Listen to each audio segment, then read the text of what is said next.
मणि छीन ली और सिंह का वध करके वृक्षराज जामवंत जी उस मणि को लेकर के चले गए। अपनी पुत्री जामवती को वह पहना दी, मणि पहना दी और पहना करके रहने लगे। भगवान को कलंक लग गया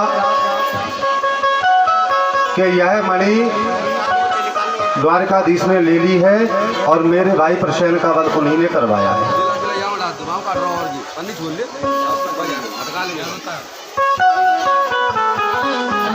और उसी समय क्या होता है प्रिय सज्जनों, भगवान खड़े हुए जाकर के जहाँ से वह प्रसेन घोड़ा लेकर के गया था, चिन्ह लेकर के गए, देखा प्रसेन मरा पड़ा है, घोड़ा मरा है और सिंह के चिन्ह है। सिंह का चिन्ह लिया, जाकर के जामवंत के उस गुफा में पहुंचे। जामवंत से 28 दिन तक युद्ध हुआ और उस मणि को लेकर के जामवंत को युद्ध में हराया। उन्होंने पहचान लिया कि आप हमारे प्रभु श्री राम हो, क्योंकि ये केवल आप ही कर सकते हो। राम अवतार में मैंने कहा था कि प्रभु इतना विशाल युद्ध हो गया, मेरे भुजाओं की खुजली नहीं मिटी, तब आपने कहा था कि हम द्वापुर में कृष्ण रूप में आएंगे, तब हम आपके साथ युद्ध करेंगे।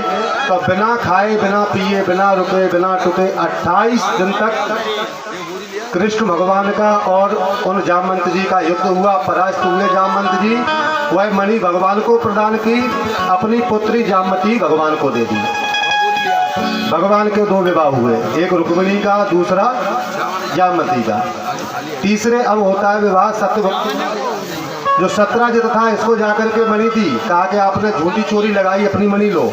लज्जित हो गया राजा सत्राजित, अपनी पुत्री सत्यभामा दी भगवान को और मणि भी दे दी। इस प्रकार भगवान के 3 विवाह हुए। पश्चात में 4था विवाह होता है कालिंद्री के साथ, यमुना जी के साथ। और 5वां विवाह लक्ष्मणा, 6वां भद्रा, नग्नजिति, ऐसे करके 8 विवाह हुए। एक राजा हुआ भौमासुर, जिसने संकल्प किया था कि 20,000 कन्याओं को कैद करके और 20,000 के साथ एक बार विवाह करूंगा। 16,100 कन्याओं को इसने कैद कर रखा है। उसके नगर के 7 परकोटे हैं, 7, एक जल का, एक वायु का, एक गैस का, एक टुकीले, त्रिशूल, चक्र और उसके चारों तरफ पहाड़, नदी, ऐसे 7 परकोटे लगाए। उसमें 16,100 कन्याओं को कैद कर लिया इसने। कहा कि 20,000 हो जाएंगे तो हम विवाह कर लेंगे। इधर क्या होता है कि इंद्र रोते हुए पहुंचे भगवान कृष्ण के पास, बोले प्रभु उस भौमासुर ने अदिति के कुंडल और छत्र सब कुछ छीन लिया है। भगवान सत्यभामा को लेकर के बैठे गरुड़ पर और उस भौमासुर के नगर के ऊपर जाकर के शंख बजाया। जैसे शंख बजाया भौमासुर निकल करके आया और उन्होंने प्रवेश किया, गरुड़ के ऊपर बैठ करके उस नगर के अंदर पहुंचे, भौमासुर से युद्ध किया और युद्ध में इसको मार दिया। इसकी गोविंदाय नमो नमः हुई। 16,100 कन्याओं को लेकर के भगवान ने मुक्त कर दिया। लोग कहते हैं कि भगवान के 16,108 विवाह हुए हैं, पर अब देखो इनके विवाह कैसे हो रहे हैं।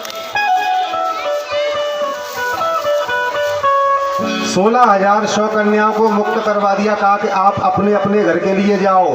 कन्या ने कहा कि हम अपने घर जाने वाली नहीं, हमसे कौन विवाह करेगा, आपने हमको मुक्त किया है, अब हम आपके सामने ही अपने प्राणों को त्याग देंगे। जब ये बात कही तो भगवान विचार करते हैं ये तो बहुत बड़ा कलंक हो जाएगा। 16,100 कन्या हमारे सामने प्राण त्यागेंगी। भगवान ने कहा कि आप लोग चिंता मत करो, आपसे संसार का कोई व्यक्ति विवाह नहीं करेगा, लेकिन आप 16,100 कन्याओं से मैं विवाह करता हूँ।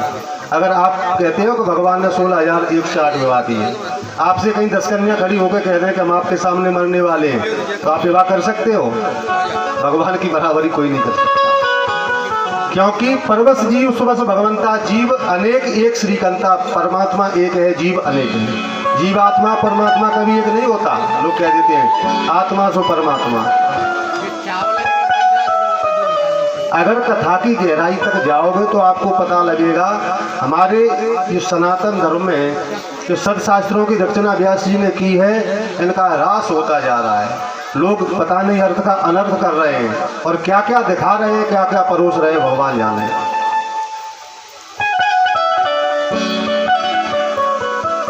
आपत्ति विपत्ति देख करके भगवान ने सबका वर्ण किया। भगवान के 16,108 विवाह हुए।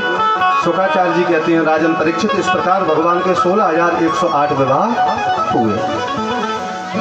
परीक्षित जी प्रश्न कर देते हैं, गुरुदेव आपने अभी जो कथा कही थी उसमें हमने सुना था कि कन्हैया की मित्रता सांदीपनि ऋषि के आश्रम में एक ब्राह्मण कुमार से हुई थी, उसके बारे में आपने कुछ नहीं बताया।